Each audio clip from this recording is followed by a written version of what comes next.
யாரிடம் இரட்டை இலை இருக்கிறதோ அவர்கள்தான் உண்மையான அதிமுக என்றும் நாளை முதல் தனது மகன் விஜய பிரபாகரனுக்காக பரப்புரை மேற்கொள்ளப் போவதாக தேமுதிக பொதுச் செயலாளர் பிரேமலதா விஜயகாந்த் தெரிவித்துள்ளார்.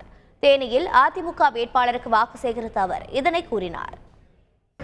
தமிழ்நாடு முழுக்க அனைத்து தொகுதிகளுக்கும் இரட்டை சின்னத்திற்காகவும் முரசு சின்னத்திற்காகவும் என்னுடைய பிரச்சாரத்தை செய்துவிட்டு இன்றைக்கு என்னுடைய இறுதி நாளாக இன்னைக்கு தேனி மற்றும் அடுத்தது அண்ணன் கிருஷ்ணசுவாமிக்காக அதுவும் இரட்டை சின்னத்துக்கு தான் ஓட்டு கேட்க போறேன். அதற்கு பிறகுதான் விஜய பிரபாகரனுக்காக விருதுநகர் தொகுதிக்கு நான் சொல்ல இருக்கிறேன். இதுவரைக்கும் நான் விஜய பிரபாகரனுக்காக ஒரு நாள் ஓட்டு கேட்கல. இன்னையிலிருந்து என்னுடைய பிரச்சாரம் என்கிற எல்லா பத்திரிகைக்காரர்களும் கேட்டாங்க, ஏன் விஜய பிரபாகரனுக்கு நீங்க ஓட்டு கேட்கலையா?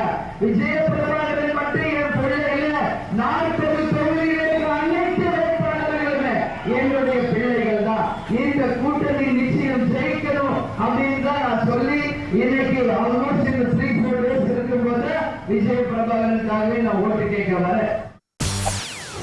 செய்திகளை உடனுக்குடன் தெரிந்து கொள்ள உடனே சப்ஸ்கிரைப் பண்ணுங்க.